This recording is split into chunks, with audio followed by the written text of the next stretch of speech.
Hola, it's Keith Hayden here with this video about Brazilian Portuguese. If you've ever wanted to learn the language, I'm going to show you how I'm doing it with modern tools and how I spent just a few hours this morning and I was able to end up writing my very first poem in Brazilian Portuguese. You can check that out on my Substack or on my website, keithhayden.net. Brazilian Portuguese, why am I learning it? Well, I have a good friend that's down in Brazil that I would very much like to visit someday, and if not very soon. So I decided this morning I had some extra time to take the challenge and learn some of the language. Now, whenever you start a new language, it's always a little daunting because there's so many different ways you can go about it. I decided to, after doing some research, I decided to stick with ChatGPT and just see how far I could get with pretty much using only ChatGPT. So I'm going to show you in this video all of the tools that I used in just 2 hours that got me able to write my first poem in Brazilian Portuguese. And no, I did not just use copy and paste. I did not just translate. There's a little bit more to the process because I actually wanted to learn the language. So stick around if you want to see this process. Here we go. So the first thing I did was I went to ChatGPT, and I do what I do whenever I start a new language. What I've been doing the past, I don't know, year or so, is I make a GPT for the language that I'm trying to learn. Making a GPT is super simple. I'm not going to demo it in this video, but it's really easy to do. And I think you have to be a subscriber, a ChatGPT Plus subscriber to do GPTs, but just for that feature alone, I mean, there's a ton of other reasons to become a ChatGPT Plus subscriber, but having the ability to do custom GPTs just saves time because you don't have to reprompt ChatGPT every time and say, "Hi, I'm learning Brazilian Portuguese. I'm doing XYZ." No, you just jump right in. This is exactly what I'm doing, and then you start working on whatever you're doing. With this GPT, it's just a very basic one. I said, "Hey, I'm learning Brazilian Portuguese. I'm brand new. I've never learned this language before, and I want you to be basically my tutor." So the first thing I did was I told it, I only want you to speak in Brazilian Portuguese to me. Do not speak to me in English. And what this did was it automatically got me into the immersion mindset because I was like, holy shit, it's only going to talk to me in Portuguese. So I'm going to have to figure out new words and I'm just going to have to intuit what it's saying.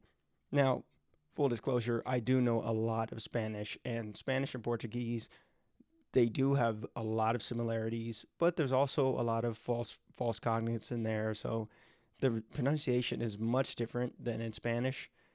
So when you listen to Brazilian Portuguese, it's like, yeah, it's a little different. Point is, I already knew some things going in, but it's still a new language for me. So I started with that, but I didn't want to. I wanted to go a step further. So what I did was I wanted to only communicate with ChatGPT in Portuguese. Now, of course, I was going to have to use English. So, what I had to do was I would ask it how to say certain words. And I'd be like, how do you say this? And you can kind of see some of the chat here. And you can see me asking questions. How do I type? This is one of those things that is always difficult for me. How do you type the language on desktop? Because this is a lot easier on mobile because it's just easier with the custom keyboards. But on desktop, it's always a pain, especially since you can't see it, but I have a Japanese English keyboard and I have Windows 11 set to that keyboard. Yeah, so typing in a Portuguese in a Japanese English keyboard gets a little confusing. So I ended up just having to cut and paste because I was spending too much time on this. But this was essentially the technique, was to talk to it only in Portuguese. And this was huge for me because you can see kind of these these interactions where I typed this and all of a sudden I didn't even know how to say it. You see, I said a poem, like that's English. I didn't know how to say poema. Un poemo. I didn't know how to say that before. Now I know how to say it. Speaking of which, I made a video of me reading my poem, Amigo Estrangeiro. I think that's how you say it. Um, I made a video. You can check out that video of me actually speaking Portuguese. I'm on the camera and everything. No AI. But the reason that I was able to get my pronunciation down so quickly was because I found a really good YouTube video. This guy right here, I highly recommend this guy, Decoding Words with Andrew. Just just solid videos, just good introduction. And then I went through this. This is about a 20-minute video right here. This is the one that I went to. And The most he goes into the pronunciation. He has examples. It's super helpful. Um, yeah, I feel like every time I start a language, I try and find a video like this because I feel like that's the difference between somebody who's just like a hobbyist of the language and someone who's serious about the language. Like they care, they try with the pronunciation. And of course, it's not perfect. This is day one, but it's better than nothing. The other thing that I was doing was every time that I typed into ChatGPT, whatever I wrote, I would actually hand write it out. And I can show you my notes. So let me turn this back to me so you can see. You can see my notes here.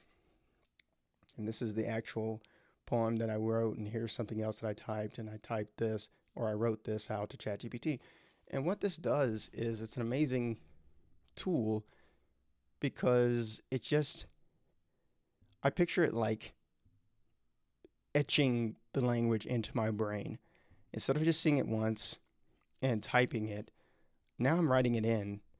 And that's just making it that much easier for me to encode words. So I feel like I learned words much faster instead of starting with something like Pimsleur, which I used to always recommend Pimsleur to start a new language. But Pimsleur's still great. But the problem with old language learning, with most language learning tools, apps, whatever, is that they're very fixed. So you're not getting a customized words, you're not getting a customized experience. But with stuff like ChatGPT now, with AI, we can get a customized experience for how we're learning the language. So I can learn words like sweeping wind or falling night or things like that, that these aren't everyday use words, but they're important to me for how I'm writing a poem, for how I'm communicating with ChatGPT. The word to write uh, is escrevi. Escrevi. I think that's how you say it. Sorry if I'm butchering the Portuguese. It's my first day. Give me a break. But anyway, that's what it gives you. It gives you this flexibility. So writing it out, that was solid. And the reason why I wanted to produce the poem was because one, I'm in this writing school that I'm producing a lot of poetry. I'm trying to do a poem a day. And I'm not getting a poem every day, but I wanted to do something with the language because when you actually force yourself to use the language in a way that, okay, I'm going to post this on my website, I ended up posting it on social media.